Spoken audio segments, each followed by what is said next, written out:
Halo semuanya, kembali lagi dengan saya Romi.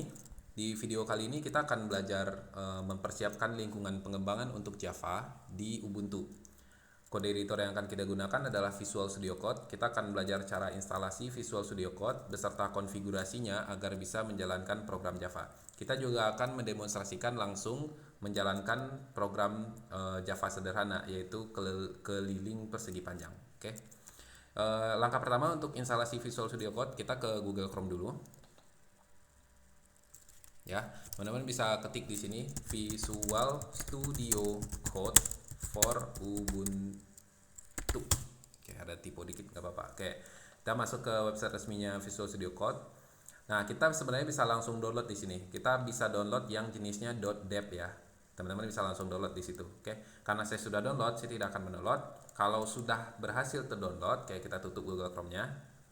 Kalau sudah berhasil ya, kalau sudah berhasil terdownload, kita tutup, kita buka terminal, Ctrl Alt T. Ya, kita besarkan agar lebih terlihat jelas di video. Nah, biasanya file-file yang terdownload dari Google Chrome itu ada di folder downloads. Kita cd ke directory downloads, oke, kita ls. Di sana akan ada code bla bla bla bla .deb. Nah, itu adalah file yang tadi kita download dari Google Chrome. Oke. Kemudian untuk proses instalasinya itu sama seperti kemarin tutorial kita yang playlist belajar Linux kemarin ya. Caranya adalah sudo gdb install diikuti dengan nama filenya code bla bla bla bla .deb. Jadi cukup ketikan cod tekan tab itu akan dilengkapi. Jadi kalau memang filenya ada 1-2 huruf kita ketik tekan tab itu akan dilengkapi. Oke. Kalau sudah seperti ini tekan enter. Karena saya sudah menginstal saya tidak akan tekan enter. Jadi ketika sudah tekan enter nanti paling ditanyakan yes atau no saja ya. Udah pasti yes ya. Nah, sampai titik itu Visual Studio Code sudah terinstall. Ya, berikutnya adalah menginstal JDK, Java Development Kit.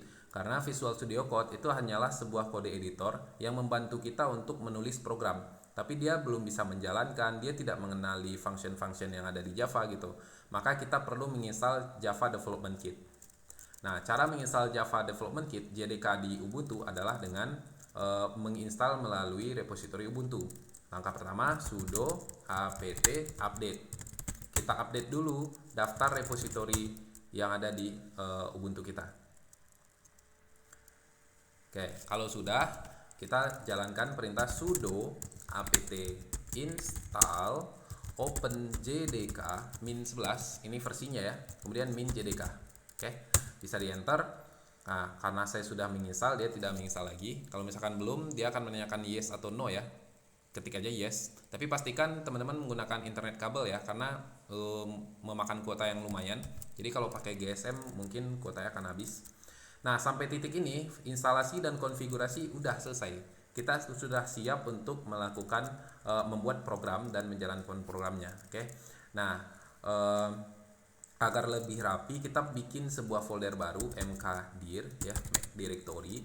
Nah, namanya terserah apa aja, bisa tugas 1, tugas 2, bisa belajar Java dan lain-lain gitu. Kalau saya sudah bikin folder namanya Java ya. Oke. Teman-teman bisa mkdir Java. Ini namanya itu bebas sebenarnya ya. Nah, kalau sudah kita buka directory yang kita bikin itu, directory Java itu menggunakan kode editornya. Kalau misalkan teman-teman menggunakan Sublime Text ya ketiknya subel diikuti dengan nama direktorinya. Jadi subel itu adalah shortcut terminal untuk membuka program Sublime Text. Nah, karena kita menggunakannya Visual Studio Code, kita ngetiknya code diikuti dengan nama direktorinya, code Java. Oke.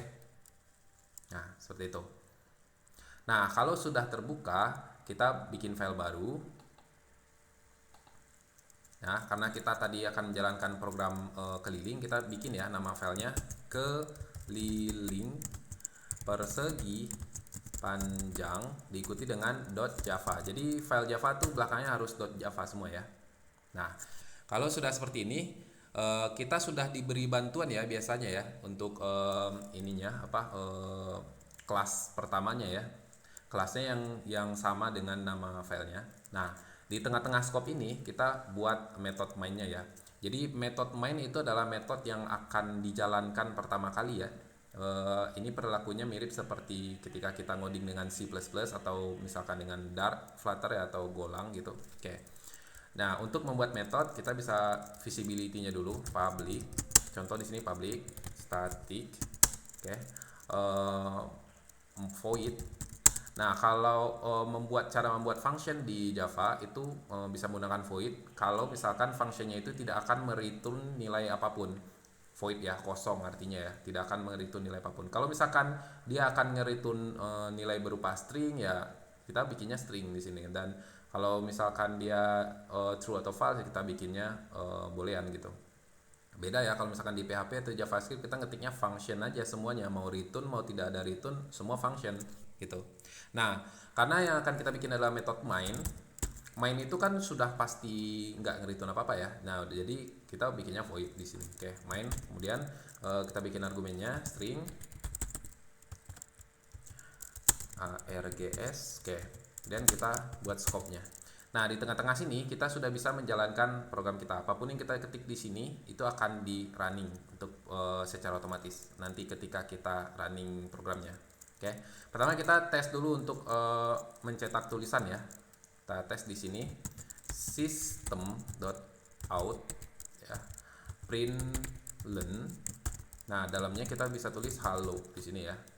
Dan kita keluar dari kurungnya, jangan lupa titik koma. Oke. Kita save. Kita coba ini start debug ya. Kita tunggu prosesnya. Oke, di sini muncul tulisan hello. Oke, berarti ini apa instalasi kita berhasil. Nah, sekarang untuk program kelilingnya di mana? Oke, kita bikin rumusnya di depan sistem out ini. Oke, kita tambahkan di atasnya ya.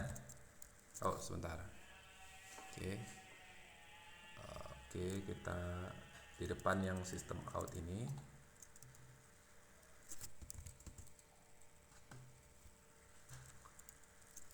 kita Ctrl Z dulu ya. Jadi kita taruh kursor di depannya sistem ini dan kita enter ya.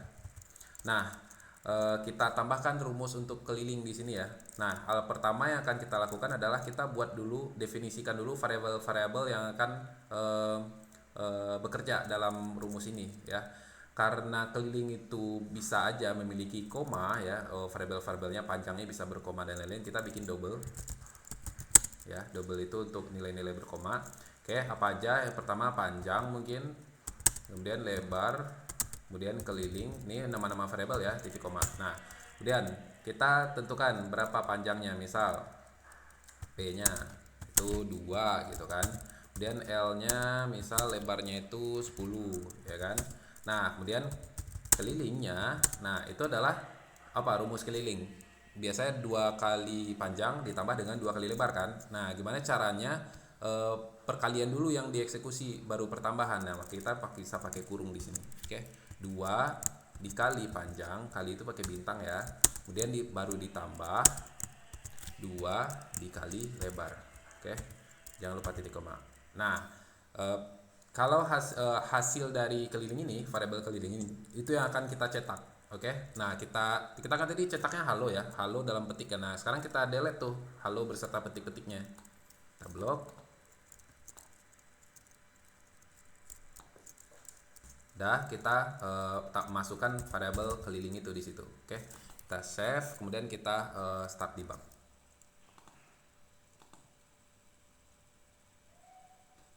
Oke, keluar ya hasilnya.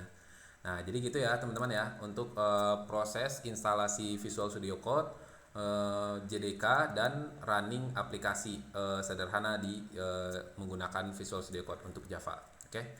Terima kasih, semoga bermanfaat. Sampai jumpa di video berikutnya. Thank you.